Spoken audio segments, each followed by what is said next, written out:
आज हम पढ़ेंगे बहुपद प्रश्नवाली 2.2 एक्सरसाइज 2.2 क्वेश्चन नंबर 1 2 3 और 4। क्वेश्चन नंबर 3 और 4 अगले वीडियो में मिलेंगे।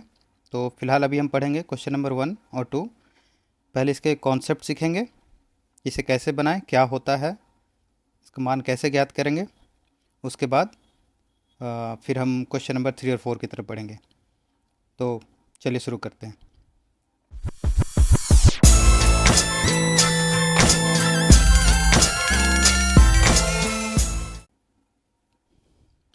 तो अभी फ़िलहाल हमें ये कह रहा है इस क्वेश्चन में, क्वेश्चन नंबर 1 में, कि इसका मान ज्ञात करना है। यानी कोई जो बहुपद है, कोई भी बहुपद दिया जाए। चलिए मान लेते हैं कोई एक बहुपद है एफ एक्स, जिसको हम लिख लेते हैं एक्स स्क्वायर। थोड़ा ज़्यादा नहीं, ऐसे लिखते हैं 3x + 2। तो कह रहा क्या, इसका मान ज्ञात करना है। मान ज्ञात करने का मतलब क्या है कि जब हम x का वैल्यू -2 लेंगे, 1 लेंगे, 4 लेंगे और कुछ भी लेंगे, तो इसको सॉल्व करने पे, इसको इसको हल करने पे पूरा वैल्यू क्या आएगा।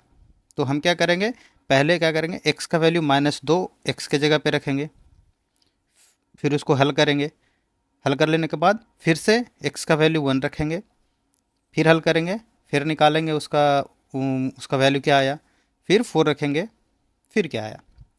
तो उसी प्रकार करेंगे जैसे यहाँ पे हम करके अभी एक बताते हैं। जैसे x का वैल्यू -2 रखेंगे हम, तो क्या होगा, 3 × -2 + 2। तो ये हो जाएगा -6 + 2 बराबर -4। तो इसको हल करेंगे तो 4 आया। अगर वही x का वैल्यू अगर हम ले लेते हैं 1, ये हमारा था x का वैल्यू -2, अगर x का वैल्यू 1 लेते हैं तब देखते हैं। तो 3 × 1 + 2, तो 3 + 2 बराबर 5। तो वैल्यू क्या हो रहा है, चेंज हो रहा है। तो ये ऐसा कभी नहीं होगा कि हर बार वैल्यू चेंज होगा। कभी कभी ऐसा होता है कि वैल्यू सेम भी हो जाता है। दो अलग अलग वैल्यू लेंगे तो जो हमारा उत्तर आएगा वो सेम हो जाएगा। जैसे कि एग्जांपल और ले लेते हैं सेम होने के लिए। जैसे मानते हैं कोई एक एफ एक्स बराबर हो जाता है एक्स स्क्वायर लेते हैं। तो बताओ इसका हल एक्स बराबर 2 और -2 पे क्या होगा। तो हम देखते हैं, एफ -2 बराबर क्या होगा, -2 का स्क्वायर। -2 का स्क्वायर हम पढ़े हैं क्या, 4 होगा। एफ बराबर +2, तो +2 पे क्या हो जाएगा, 2 का स्क्वायर बराबर 4। तो अभी हम देखें कि ये दो नंबर अलग अलग हैं, लेकिन फिर भी ये दोनों का मान क्या आ रहा है, सेम आ रहा है। तो हमें ये सीख मिला कि मान अलग अलग होगा, सॉरी वैल्यू अलग अलग लेंगे तो मान सेम हो सकता है। ऐसा नहीं है कि हर बार अलग अलग वैल्यू लेंगे, एक्स का वैल्यू अलग अलग रहेगा तो मान भी अलग अलग आएगा। ऐसा कभी ऐसा होता है, लेकिन हर बार ऐसा नहीं होगा।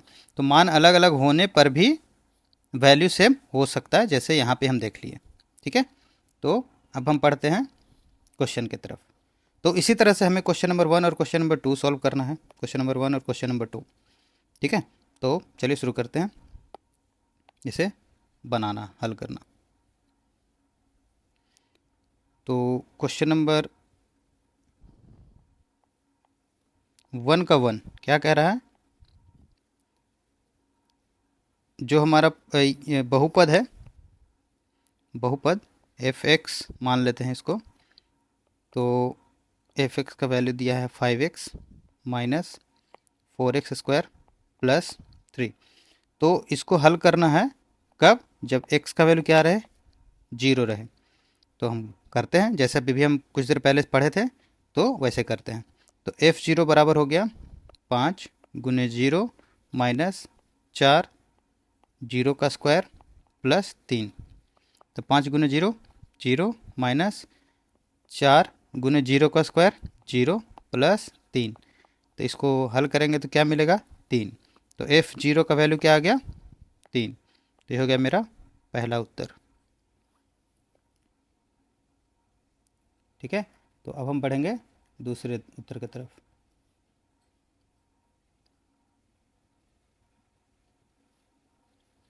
तो दूसरा क्या कह रहा है,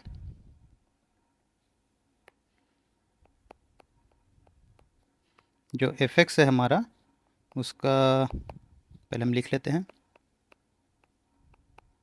इसका क्या होगा जब x हमारा -1 होगा। तो -1 होगा तो हम रख लेते हैं वैल्यू -1। तो 5 × -1, माइनस को माइनस ही रहने देंगे, 4 और -1 का स्क्वायर +3। तो अभी 5 × -1 तो ये हो जाएगा -5, -4 और -1 का स्क्वायर क्या होगा, 1 होता है, +3 होता है। अभी क्या है, 1 का स्क्वायर 1 कैसे हो गया, चाहे -1 हो चाहे +1 हो। अगर कोई किसी भी नंबर का स्क्वायर करेंगे, चाहे वो माइनस में हो या प्लस में हो, तो वैल्यू उसका हमेशा क्या आएगा, प्लस में ही आएगा। इसलिए यहाँ पे एक जो हम लिखे हैं वो प्लस में ही लिखे हैं। ठीक है,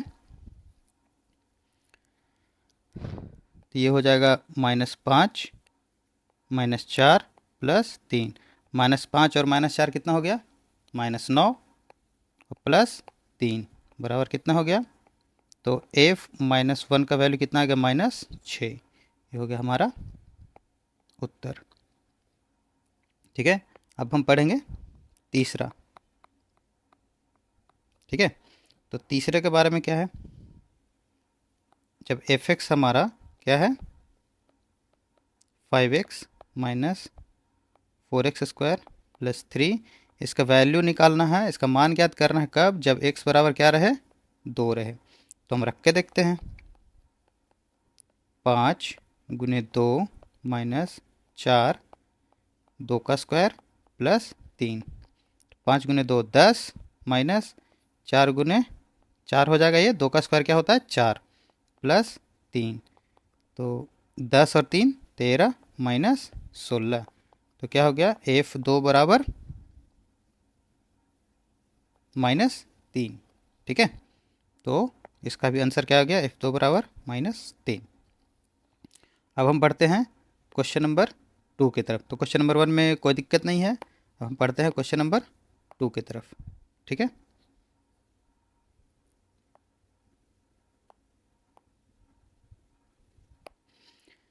तो क्वेश्चन नंबर 2 क्या है, क्वेश्चन नंबर 2 को भी उसी तरह से बनाना है। क्वेश्चन नंबर 2 क्या कह रहा है, जो फंक्शन दिया हुआ है, इसमें क्या है, फंक्शन पहले दिया हुआ था और उसका वैल्यू निकालना था। इसमें क्वेश्चन में क्या दिया है कि पहले वैल्यू के बारे में दे दिया कि हमको ये वैल्यू है और इसका मान ज्ञात करना है हर एक, और इसमें अलग अलग फंक्शन है। पिछले वाले में क्या था, एक फंक्शन था।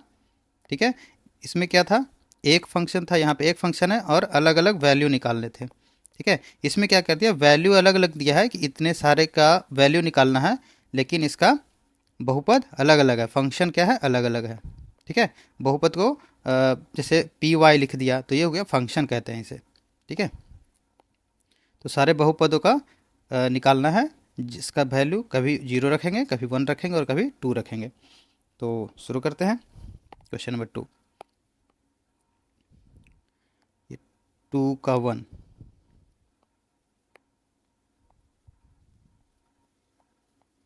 टू का 1 क्या है, जब मेरा पी वाई जो है y² -y +1 निकालना है, इसका वैल्यू क्या क्या होना चाहिए, पहला 0 होना चाहिए, दूसरा 1 होना चाहिए और तीसरा 2 पे।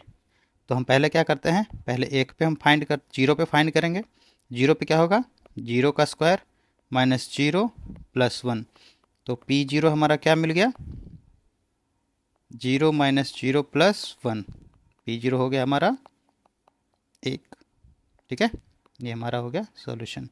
अब इसी में दूसरा क्या कह रहा है, P का वैल्यू क्या होना चाहिए, 1। तो जब हम 1 रखेंगे यहाँ पे y² -y +1, तो P1 रखेंगे तो क्या हो जाएगा, 1 का स्क्वायर -1 +1। तो 1 का स्क्वायर हो जाएगा 1 -1 +1, तो ये दोनों कट जाएंगे, तो हो जाएगा P1 का वैल्यू क्या हो जाएगा, 1। ठीक है, उसी तरह से तीसरा तीसरा क्या बोल रहा है, इसी में जो हमारा तीसरा वैल्यू क्या बोल रहा है, पी वाई जो है हमारा y² -y +1, जब इसका वैल्यू क्या रखेंगे, 2।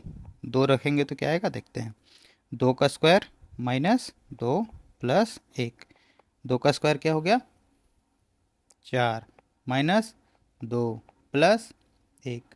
ठीक है, तो इसको करेंगे तो 4 और एक 5, 5 माइनस 2 बराबर कितना हो गया, P2 जो हो गया मेरा 3 हो गया, तो P3 आ गया। तो इसका आंसर क्या क्या हो गया, इसका आंसर हो गया P0 रहेगा तो 1, P1 है तो भी 1 है, P3 है तो भी 3 है। अभी कुछ देर पहले हम एग्जाम्पल में देख रहे थे, बताए थे कि अगर वैल्यू अलग अलग भी लेंगे तो इसका मान सेम आ सकता है। जैसे यहाँ पे 1 आ गया, यहाँ पे भी 1 आ गया। ठीक है, अब हम पढ़ेंगे क्वेश्चन नंबर 2 का दूसरा। 2 का 2 क्या है,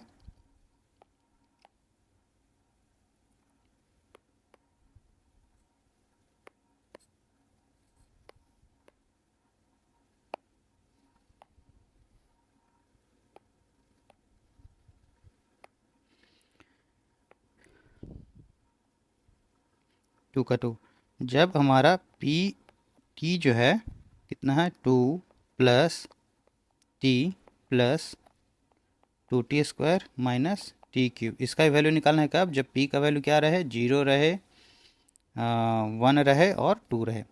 तो हम p0 निकाल देते हैं। 2 प्लस 0 प्लस 2 गुने 0 का स्क्वायर माइनस 0 का क्यूब। तो सब तो ये 0 हो गया, सारे कट जाएंगे, तो P0 का मान क्या आ गया, 2 आ गया। ठीक है, अब जब P का वैल्यू जो रहेगा 1, P1 रहेगा तो क्या लिखेंगे, 2 प्लस 1 प्लस 2 गुने 1 का स्क्वायर माइनस 1 का क्यूब यानी घन, 2 और 1 3 प्लस 2 गुने 1 माइनस 1, तो 3 और 2 5 माइनस 1, तो P1 का वैल्यू हो गया 4। ठीक है, अब हम निकालते हैं P2। जब x का मान कितना रखेंगे, 2, तो 2 रखने पे 2 प्लस जो हमारा क्वेश्चन है क्या है, t plus 2t² minus t³। अब हम 2 रखते हैं, 2 प्लस 2, 2, 2 का स्क्वायर माइनस 2 का क्यूब, तो ये 2 और 2 4 हो गया, माइनस सॉरी प्लस 2 गुने 2 का स्क्वायर 4 माइनस 2 का क्यूब 8, तो ये 4 प्लस 8 माइनस 8 दोनों कट गया, तो मेरा P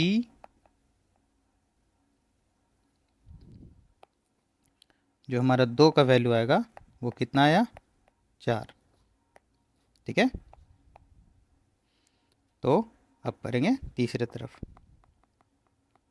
तीसरा तीसरा नहीं मतलब इसका तीसरा वैल्यू 0 और 1 का तो हो गया था, 0 ओके, 1 का भी वैल्यू निकाल दिए थे हम। 0 का ये हो गया, 1 का ये हो गया और 2 का ये हो गया।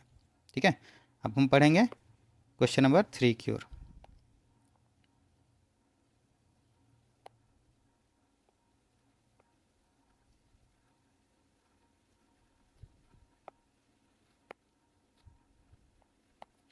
तीसरा तीसरा क्या कह रहा है,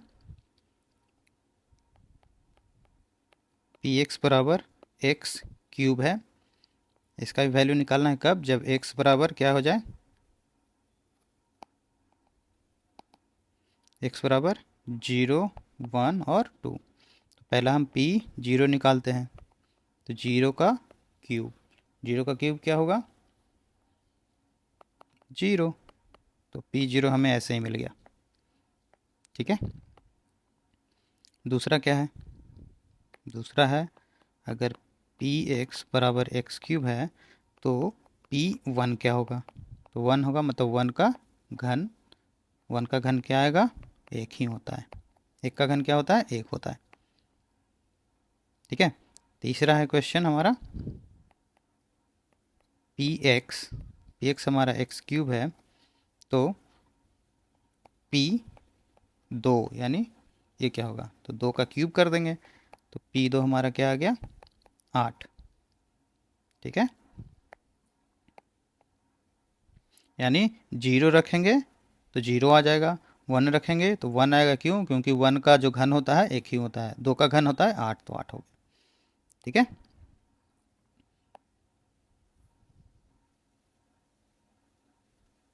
अब हम पढ़ेंगे क्वेश्चन नंबर 4 की तरफ। दूसरा 2 का 4, 2 का 4 क्या कह रहा है, जब हमारा पी एक्स है x माइनस 1 और x प्लस 1, तो इसका निकालना है मान जब x बराबर 0 हो, 1 हो और 2 हो। पहले 0 रख के देखते हैं, 0 बराबर क्या हो जाएगा, 0 माइनस 1 और 0 प्लस 1, तो 0 माइनस 1 माइनस 1, 0 प्लस 1 1, तो क्या हो जाएगा, 1 इंटू माइनस 1 1, तो P0 क्या हो गया, -1। ठीक है, अब उसी तरह से निकालेंगे P1 का वैल्यू, जब 1 पे क्या होगा, तो पहले मेरा Px जो था x माइनस 1 लिख देते हैं और x प्लस 1 लिख देते हैं, तो P1 जो हो जाएगा मेरा, वो हो जाएगा 1 माइनस 1 और 1 प्लस 1, और 1 माइनस 1 क्या हो गया, 0, 0 इंटू 2, तो P1 क्या हो जाएगा, 0। ठीक है, 0 में से किसी भी संख्या को अगर गुना करेंगे तो वो क्या हो जाता है, 0 हो जाता है। ठीक है, इसी तरह से इसका तीसरा जो है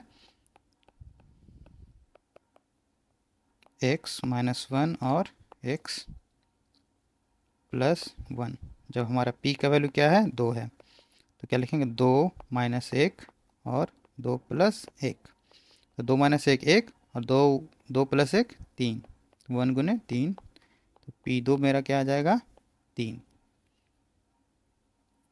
ठीक है, P2 हो गया मेरा 3। तो क्वेश्चन नंबर 1 और क्वेश्चन नंबर 2 अभी हम कर चुके हैं, तो क्वेश्चन नंबर 3 और क्वेश्चन नंबर 4 के लिए हम अगले वीडियो में देखेंगे। ठीक है, धन्यवाद।